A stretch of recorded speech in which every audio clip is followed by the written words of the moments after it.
Bienvenue sur le podcast du site media24.fr, le média indépendant d'information sur l'économie, l'environnement et les sciences.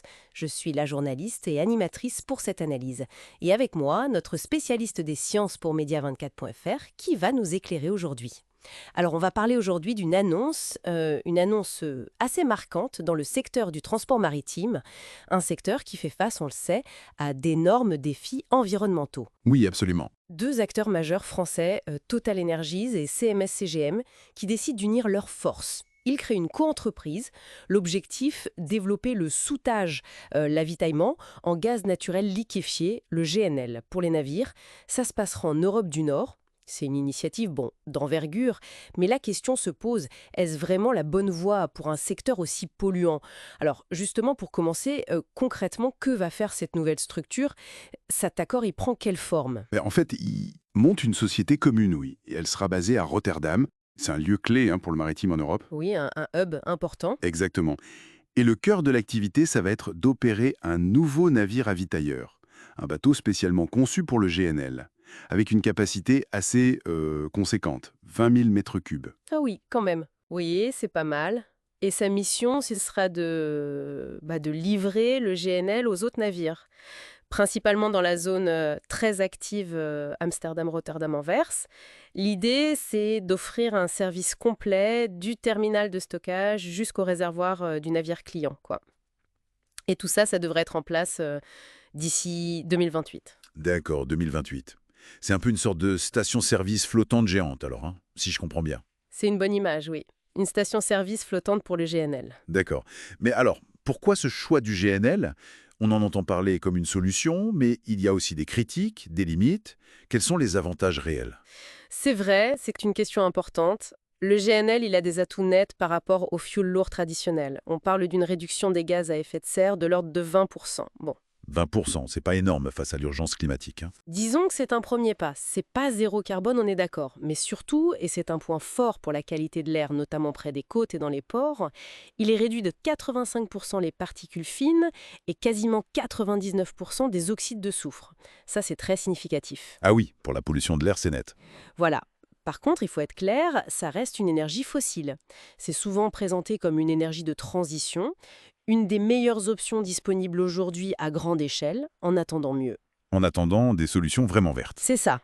Et il y a une possibilité d'évolution avec le bio-GNL ou le GNL de synthèse. Là, on pourrait attendre des réductions de GES bien plus fortes, peut-être plus de 80%. Mais on n'y est pas encore, massivement. Je vois donc une solution de transition, imparfaite mais disponible et avec un potentiel d'amélioration. L'accord parle aussi de volume important ou d'un engagement financier. C'est à quelle échelle? Oui, c'est un engagement très concret. En plus de la co-entreprise pour la logistique, il y a un contrat d'approvisionnement. Total Energies va fournir jusqu'à 360 000 tonnes de GNL par an à CMA-CGM. 360 000 tonnes par an. Oui, c'est un volume important. Et c'est un contrat sur la durée, de 2028 à 2040. D'accord, sur plus de 10 ans. Exactement. Ça va servir à alimenter la flotte de CMA-CGM et utilise ce carburant, leur navire dual fuel. Ils en ont 123, soit déjà en service, soit en commande. Donc c'est clairement pour sécuriser l'approvisionnement de cette flotte. Un pari sur cette technologie pour les années à venir, donc. Tout à fait. Un pari significatif. Et cette collaboration entre ces deux groupes, Total Energies et CMA-CGM, est-ce que c'est nouveau ou ça s'inscrit dans une histoire plus longue? Non, ce n'est pas nouveau du tout. Ils travaillent ensemble sur le GNL maritime depuis 2017 en fait. Déjà.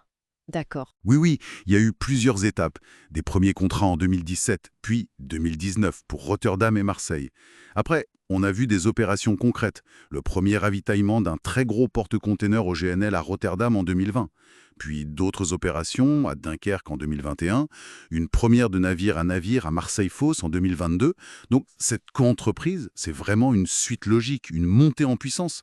Ça se base sur une relation et une expérience déjà bien rodées. D'accord, c'est une progression naturelle. Si on prend un peu de recul, comment on situe ces deux entreprises dans le paysage mondial? Et quel est le rôle de la technologie française là-dedans? Alors, on a d'un côté Total Energies. C'est un géant mondial de l'énergie, et spécifiquement du GNL, ils sont numéro 3 mondial. Ils maîtrisent toute la chaîne, de la production à la livraison. C'est environ 40 millions de tonnes par an qu'ils gèrent. Un acteur majeur. Clairement. Et de l'autre, CMA-CGM, un des leaders mondiaux du transport maritime par conteneur. présent partout. Et ils ont cet objectif affiché, net zéro carbone en 2050. Donc ils investissent dans les carburants alternatifs comme le GNL. 2 poids lourds français. Oui, avec une vraie capacité d'investissement et d'action. Et puis il faut absolument parler d'une autre entreprise française, GTT, Gaz Transport et Technigaz. GTT, oui. Ce sont les leaders mondiaux pour les cuves cryogéniques à membrane. En gros, c'est leur technologie qui permet de garder le GNL liquide à moins 162 degrés Celsius dans les navires. Une température extrême. Extrêmement basse, oui. Un vrai défi technique.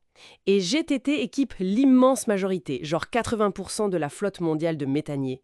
Et ils adaptent aussi cette technologie pour les réservoirs de GNL utilisés comme carburant sur les navires de CMA-CGM par exemple.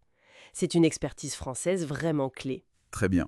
Donc, si on résume, on a une alliance stratégique forte entre un fournisseur d'énergie et un grand transporteur maritime pour organiser la fourniture de GNL en Europe du Nord.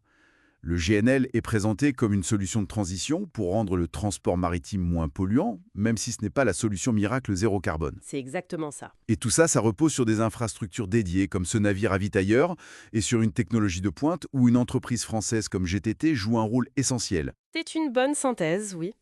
Ce qui est intéressant, c'est de voir ces grands acteurs industriels essayer de répondre à l'urgence climatique avec les outils disponibles et déployables à grande échelle aujourd'hui. Mais ça soulève la question suivante, bien sûr. Après le GNL, qui reste fossile, quelle sera la prochaine étape? La vraie décarbonation profonde et mondiale du transport maritime, comment on y arrive? Le chemin est encore long. Une question essentielle pour l'avenir. Merci pour votre écoute et retrouvez plus d'actualités sur media24.fr.